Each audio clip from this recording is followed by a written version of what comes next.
আসসালামু আলাইকুম রহমতুল্লাহি ওবারাকাতুহু।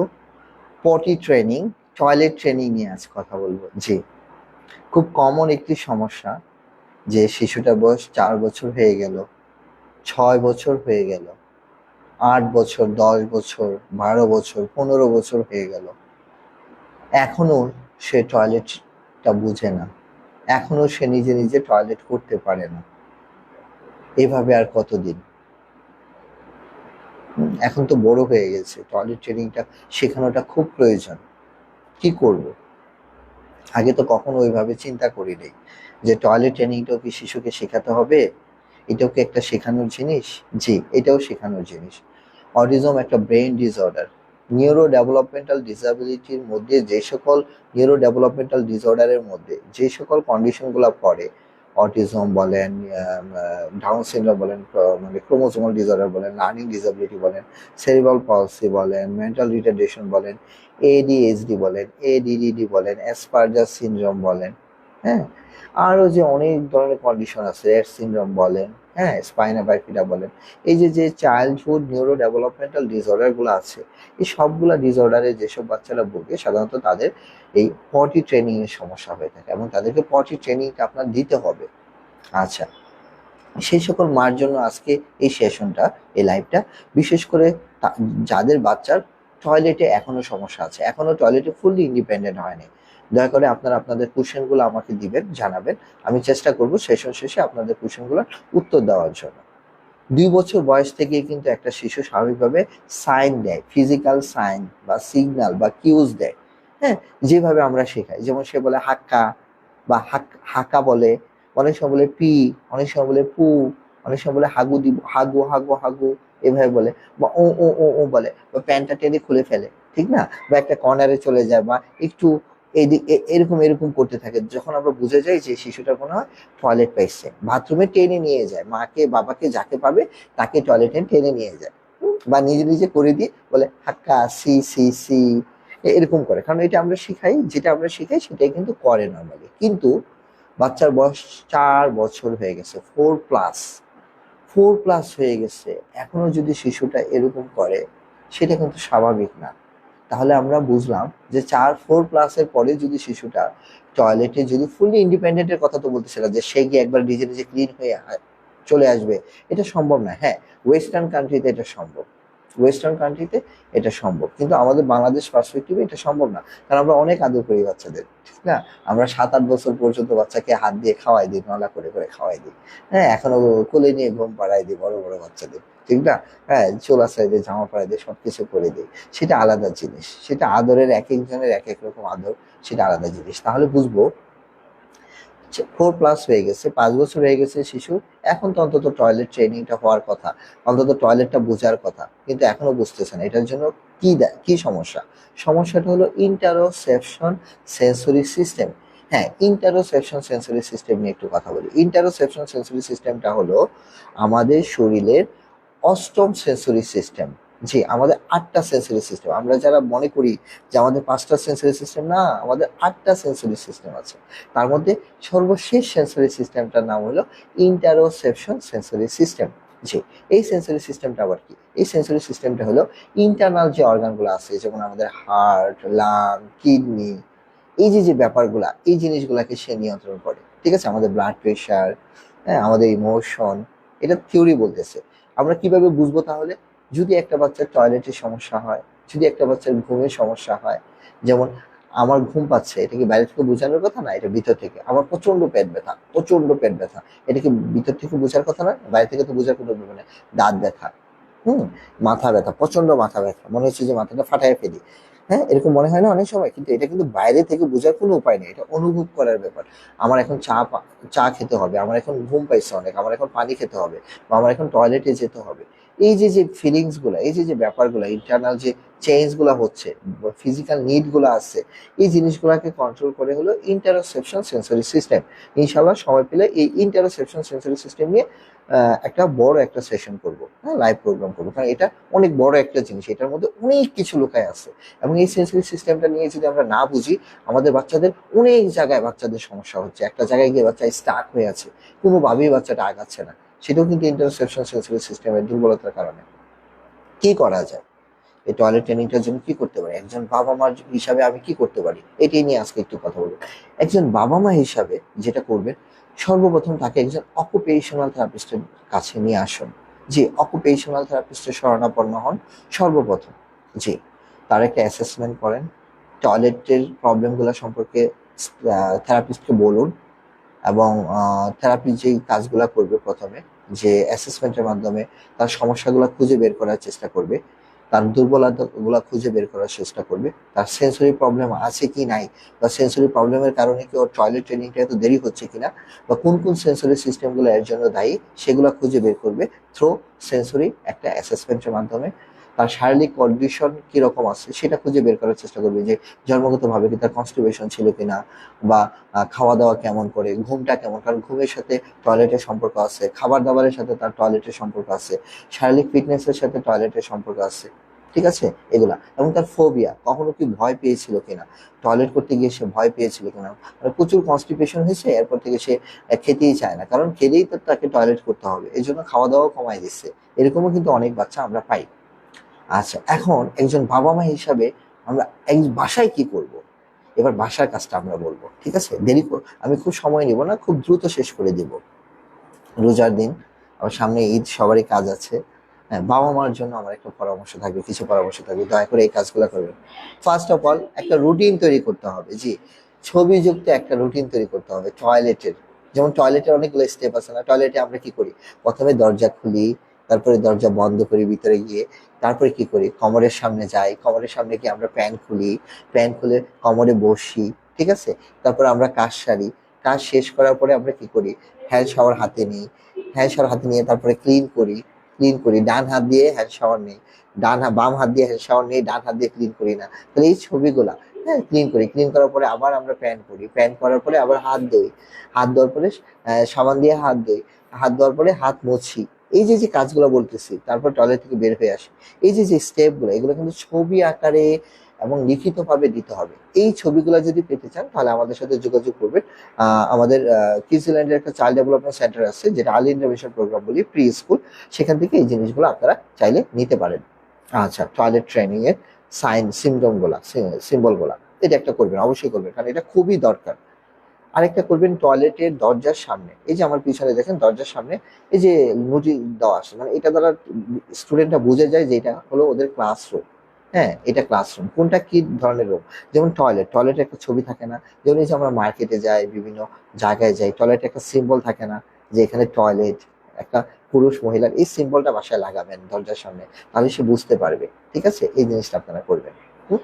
আচ্ছা, আরেকটা জিনিস আমি বলতেছি, দয়া করে একটু মনোযোগ দিয়ে খেয়াল করবেন। হ্যাঁ, হ্যাঁ, এই জিনিসটা আপনারা একটু করবেন। পাশাপাশি আপনারা যেটা করতে পারেন, টয়লেটের মধ্যে হাই কমোড এ চাইল্ড সিটটা বসাবেন। এই যে যে হাই কমোডটা আছে, অনেক সময় হাই কমোডে বাচ্চারা বসতে চায় না, সে কি করে, সে কমফোর্ট ফিল করে না, কারণ হাই কমোডটা তো আমাদের বড়দের জন্য বসায়, ছোটদের জন্য না, সে তো ভিতরে চলে যাবে, কখনো বা এরকম হইতেও পারে, জোর করে হয়তো বা কাজের মেয়েরা বসাইছে, ভয় পেয়ে গেছে আর বসতে চাচ্ছে না, অবশ্যই সিট পটিটা বসাইতে হবে, এগুলো অ্যাভেলেবল বাংলাদেশে পাওয়া যায় এখন।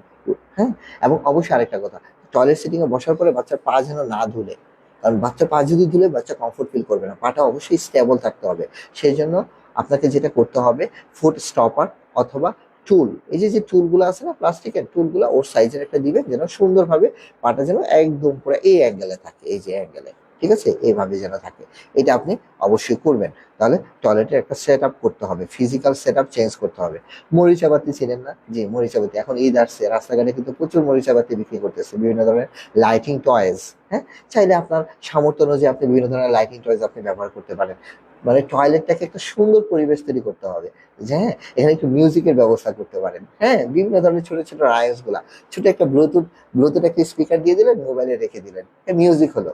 হ্যাঁ, আচ্ছা, দেয়ালে পছন্দ অনুযায়ী বিভিন্ন ছবি দিতে পারেন, এই যে যেমন কোকোমেলন, চুচু টিভি, পিং ফং, এই যে এই ধরনের বাচ্চারা যে দেখে, বেবি ফিঙ্গার, মামি ফিঙ্গার, শার্ক, ওর হতে বা টয়েস পছন্দ, ওর হতে বা কার পছন্দ, ওর হতে বা অ্যানিমেল পছন্দ, এই ছবিগুলো আপনি দেয়ালে লাগায় রাখতে পারেন। স্টার, মুন, এই ধরনের ছবিগুলো, টুইঙ্কেল টুইঙ্কেল লিটল স্টার, এই জিনিসগুলা। পাশাপাশি আপনি যেটা করতে পারেন, বিভিন্ন একটা সেলফ, কর্নারে জাস্ট যেই টয়লেট সিটের কর্নারে একটা ছোট একটা সেলফ দিলে, ছোট সেলফের মধ্যে কিছু কালার ইলাস্ট্রেটেড বুক রাখবেন, বই পটি ট্রেনিং রিলেটেড বা বিভিন্ন কালারফুল বুক।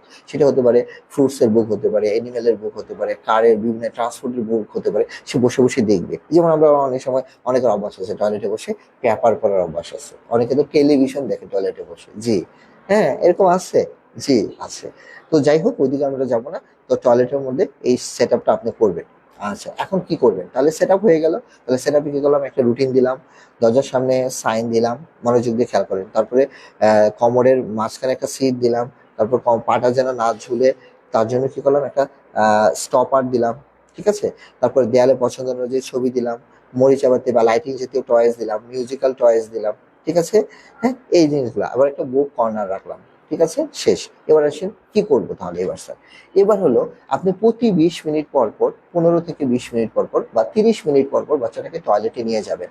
তার প্রস্রাব আসুক বা না আসুক, ও বাথরুম করুক বা না করুক, ঠিক আছে, ওকে টয়লেটে নিয়ে যেতে হবে। এটা হলো একটা রুটিন, একটা রুটিন অনুযায়ী। মানে আপনি লিখে রাখবেন, দরজার সামনে একটা রুটিন থাকবে যে আপনি এখন এখন বাজে হলো মনে করছে 10টা, নিয়ে গেছেন, আবার 10টা 20-এ আবার নিয়ে যাবেন, 10টা 40-এ আবার নিয়ে যাবেন। হ্যাঁ, সে পটি করলে এখানে ইয়েস এবং নো দিবেন। সে প্রস্রাব পায়খানা, প্রস্রাব পায়খানা, প্রস্রাব পায়খানা যদি না হয় তাহলে ক্রস দিবেন, আবার নিয়ে যাবেন। যদি করে তাহলে ইয়েস, আবার ক্রস, আবার ইয়েস, আবার ক্রস, আবার ইয়েস। যদি না বুঝেন তাহলে অবশ্যই আমাদের অকুপেশনাল থেরাপিস্টদের শরণাপন্ন হবেন। ওনারা আপনাকে সুন্দরভাবে এগুলো বুঝিয়ে দিবে এবং সুন্দরভাবে আপনাকে এই টয়লেটের উপরে ট্রেন আপ করে দিবে। ঠিক আছে। অকুপেশনাল থেরাপিস্টরা কিন্তু এটার উপরে এক্সপার্ট। তারা কিন্তু জানে কিভাবে আপনাকে টয়লেট ট্রেনিং দিতে হবে, কারণ অকুপেশনাল থেরাপিটাই তো লাইফ স্কিল রিলেটেড থেরাপি। হ্যাঁ, ওনারা জানবে না তো কারা জানবে? ঠিক আছে। হ্যাঁ, শুধু ওই জয়েন্ট রেঞ্জ অফ মোশন কয়েকটা ওই জিম বলে বাউন্স করা, ট্রাম্পোলিং এ জাম্প করার জন্য আমরা 5 বছর লেখাপড়া করি নি। ঠিক না? 5টা বছর লেখাপড়া করছি। এই অনেক অনেক বড় একটা সাবজেক্ট এটা, এটা কাজের শেষ নাই। ঠিক আছে। আচ্ছা, এবার আসেন তাহলে কি করব। আচ্ছা, এটা একটা জিনিস। আরেকটা হলো যে টয়লেটের সাইনটা শেখাবো। টয়লেটের সাইন কি? এই যে এটা, এই যে দেখেন, ভালো করে খেয়াল করেন। এই যে কাইন আঙ্গুল, ডান হাতের বা বাম হাতের কাইন আঙ্গুল দিয়ে এই যে টয়লেট, টয়লেট। যখনই টয়লেটে নিয়ে যাবো এটা শিখবো, টয়লেট, টয়লেট, এই যে টয়লেট। ঠিক আছে। মনোযোগ দিয়ে খেয়াল করবেন, টয়লেট, এই যে টয়লেট। এই সাইনটা বারে বারে দেখাবেন, বারে বারে দেখাবেন। টয়লেট, টয়লেটে যাবে, টয়লেট দেখাবো এবং বলবো, টয়লেট। হ্যাঁ, ওর চোখে চোখ রেখে এটা বলবো বারে বারে। ঠিক আছে, এটা একটা জিনিস। এবার টয়লেটের ভিতরে যাবে, টয়লেটের ভিতরে আমরা কি করবে, সে টয়লেটের ভিতরে সে প্যান্ট খুলবে, প্যান্টটা খোলা শেখাবেন। তারপরে সে পটিতে বসবে। হ্যাঁ, বা ফুলটা কাছে নিয়ে আসলো, পটিতে বসলো, বা প্রথম দিকে যদি সেট আপ থাকে ফুল, ফুল সেট আপে সে বসবে। হ্যাঁ, বসলো। আরেকটা কথা, টয়লেটের ফ্লোরটা অনেক সময় শেষে থাকে, কারণ আমরা আমরা খুব একটা বেশি টয়লেটে হাইজেনিক মেনটেন করি না, নর্মালি হয় না, বা অনেক সময় করি না। কিন্তু সেটা করবেন না। আপনারা কি করবেন, চাইলে ফুল ফ্লোর মেট দিয়ে দিতে পারেন। প্লাস্টিকের যে ফ্লোর মেট গুলো আছে, ফ্লোর মেট গুলো এখন বাংলাদেশে অ্যাভেলেবল পাওয়া যায়। ফ্লোর মেট দিবেন, তাহলে ওই শেষেতে ভাবটা থাকবে না। আর অবশ্যই একটা উজ্জ্বল কালার ব্যবহার করবেন। হ্যাঁ, হ্যাঁ, বেশি উজ্জ্বল কালার একটু ব্যবহার করবেন, ডার্ক কালার না। টয়লেটের যেন উজ্জ্বল, আলোর স্বল্পতা যেন না হয়। আলোটা কিন্তু স্বল্পটা কিন্তু বাচ্চারা পছন্দ করে না, একটু উজ্জ্বল হয় যেন। ঠিক আছে, এটা একটা জিনিস। তাহলে সে প্রথমে কি করলো, সে প্যান খুললো, কমোডে বসলো। হ্যাঁ, তারপর সে পি করলো বা পু করলো, করলে করলো, না করলে না করলো। আবার সে প্যান করলো, একটু ফ্লাশ করলো। এমনি একটু ফ্লাশ করবে, ফ্লাশ বা হ্যান্ড শাওয়ার দিয়ে মাঝে মাঝে একটু খেলবে। হ্যাঁ, ডাইনে বামে উপরে নিচে, কারণ এই হাতের গ্রিপটা দরকার আছে। হ্যান্ড শাওয়ার পুশ করার যে ক্ষমতাটা তার আস্তে আস্তে বাড়াতে হবে।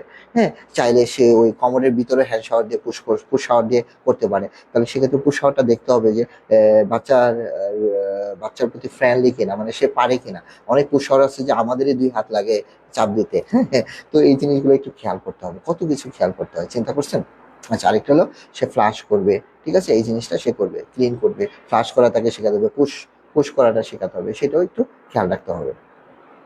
এবার আসেন যে স্যার এগুলা তাহলে করলাম। হ্যাঁ, হ্যাঁ, জি, এগুলো আপনি করলেই দেখা যাবে যে আপনার বাচ্চাটা আস্তে আস্তে টয়লেটে ইন্ডিপেন্ডেন্ট হবে। এটা কিন্তু বেসিক ট্রেনিং। আরো অনেক কিছু আছে। তারপরে অনেক বাচ্চা আছে ডায়াপারেই পটি করবে, কোনোভাবে সে ডায়াপারে ছাড়া পটি করবে না, ডায়াপার দিলেই সে পটি করবে, এরকমও কিন্তু অনেক বাচ্চা আছে। সেক্ষেত্রে ডায়াপারটাকে আস্তে আস্তে কেচি দিয়ে দিয়ে কেটে কেটে কেটে কেটে কেটে কেটে শুরু করে করে আপনাকে ইউজ করতে হবে। জি, ডায়াপার তখন আস্তে আস্তে ডিপেন্ডেন্সি করবে। এবং পাশাপাশি আপনি কি করবেন, তাকে এখনই আন্ডো পড়া শেখাবেন, ছেলে এবং মেয়ে দুইটাকে আন্ডো মানে আন্ডার ওয়্যার পরা শেখাবেন, এবং সেটা অবশ্যই টাইট আন্ডারওয়্যার হতে হবে। ঠিক আছে, বাচ্চাদের জন্য আন্ডারওয়্যার পরা শেখাবেন, বা লং একটা প্যান্টকে ছোট করে দিবেন। ঠিক আছে, ডায়াপার ডিপেন্ডেন্সি, তারা ওরা সবসময় চায় যে শরীরের সাথে কিছু একটা লেগে থাকুক। ঠিক আছে, এই জিনিসটা আস্তে আস্তে শেখাতে হবে, এবং এটা একটা প্র্যাকটিসের ব্যাপার। হ্যাঁ, আর সবচেয়ে বড় কথা টয়লেট ট্রেনিংটা কিন্তু খুবই ধৈর্যের ব্যাপার, খুবই ধৈর্যের ব্যাপার। এই যে 3 দিনে 7 দিনে টয়লেট ট্রেন হয়ে যাবে, এগুলো ভুয়া কথা।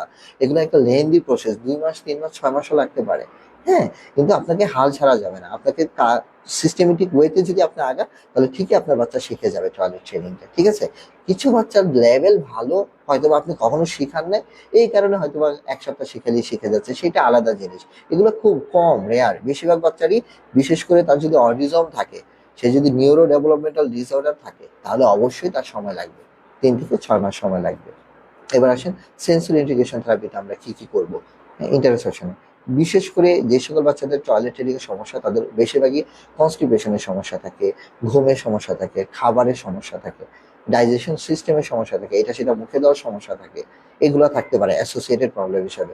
সেক্ষেত্রে অবশ্যই তাকে ভিগোরাস মোটর এক্সারসাইজ করতে হবে, তাকে অকুপেশনাল থেরাপিতে নিয়ে আসতে হবে, গ্রস মোটরের কাজগুলো করতে হবে, তাকে সাইকেলিং করাবেন রেগুলার, তাকে সুইমিং করাবেন যদি সম্ভব হয়, তাকে আউটডোর প্লেতে নিয়ে যাবেন, তাকে নেচার প্লে দিবেন, সেন্সরি প্লে, স্যান্ড দিয়ে খেলা, মাটি দিয়ে খেলা, তার ট্যাক্টাইল স্টিমুলেশনটা যেন সে বাড়ে, এই ধরনের জিনিসগুলো দেওয়া। তাকে স্কোয়াটিং, উঠবস করা শিখাবেন। জি, উঠবস করাটা খুব ভালো একটা কাজ। সিঁড়ি দিয়ে ওঠানামা করা, হামাগুড়ি খেলা, এই ধরনের কাজগুলো করলে আপাতত আপনার সেন্সরি ইন্টিগ্রেশন সিস্টেমটা অনেক স্ট্রং হবে। আর ইন্টারসেপশন সেন্সরি সিস্টেমের আসলে এটি একটু অ্যাডভান্স লেভেলের কাজ। এই কাজগুলো আসলে নর্মালি প্রথম দিকে আমাদের এই লেভেলের বাচ্চাগুলো বুঝে না। হ্যাঁ, কারণ এখানে ব্রিদিং এর কাজ আছে। হ্যাঁ, অনেক এক্সট্রা এক্সট্রা কিছু কাজ আছে, যেগুলো লেভেলটা একটু ভালো হতে হয়। তো আপাতত এগুলো হলো একটু বেসিক এক্সারসাইজ দিলাম আমি ইন্টারসেপশনে, যেগুলো আপনি বাসায় করতে পারেন। তো আশা করি প্যারেন্টসরা সবাই বুঝে গেছেন যে কিভাবে আপনার শিশুকে টয়লেট ট্রেনিং করাবেন। টয়লেট ট্রেনিং রিলেটেড যদি কোনো কোশ্চেন থাকে, হুম, তাহলে কিন্তু আমাকে অবশ্যই জানাবেন। আমি আপনাদের কোশ্চেনগুলো শুনবো এবং সেই অনুযায়ী আনসার করার চেষ্টা করব। আরেকটা যেটা জিনিস, অনেক বাচ্চা আছে বিছানায় প্রস্রাব করে দেয়, ব্যাড ওয়েট করে। জি, বিছানায় প্রস্রাব করে দেয়, এটাও কিন্তু খুব কমন একটা সমস্যা আমাদের শিশুদের মধ্যে। জি, স্বাভাবিক শিশুদের মধ্যেও কিন্তু এটা একটা সমস্যা। তাহলে কি করবেন? ব্যাড ওয়েট যেটা করে, নর্মালি আমাদের অনেক ভুলের কারণে এটা করে। দেখা গেছে যে আমরা রাত্রে প্রচুর পানি খেতে দিই বাচ্চাটাকে। হ্যাঁ, কারণ আমাদের রাতের ডিনারটাই হয় কি 10টার পরে, রাত 10টা 11টা 12টার দিকে আমরা ডিনার করি। তখন সে পানি খায়, তো পানি খেলে তো তার পানিটা তো তার বের হতেই যাবে, সে তো ব্যাড ওয়েট করতেই যাবে। নর্মালি বলা হয় সন্ধ্যা 7টার পরে বাচ্চাকে সরাসরি পানি দিবেন না। আপনি চাইলে একটু জুস দিতে পারেন, একটু ড্রিঙ্কস দিতে পারেন, সেটা আলাদা জিনিস, কিন্তু পানি দেওয়া যাবে না। হ্যাঁ, পানিটা বন্ধ করে দিতে পারে, কারণ তারা বলছে 7টা, তার মানে তারা 8টার সময় ঘুমায়। হ্যাঁ, ঠিক আছে, মানে এর মধ্যেই সে পটি টটি করে রেডি হয়। এবং চেষ্টা করবেন রাত্রে একবার হইলেও যেন শিশুটাকে উঠে, যখন আপনি নামাজে নামাজে উঠবেন রাত্রেবেলা, হ্যাঁ, তাহাজ্জুদ নামাজ যদি পড়েন বা ফজর নামাজ যদি পড়েন, তখন অন্তত একবার হলেও ঘুম থেকে উঠে শিশুটাকে একটু পটি করাবেন, এটা একটু করাবেন।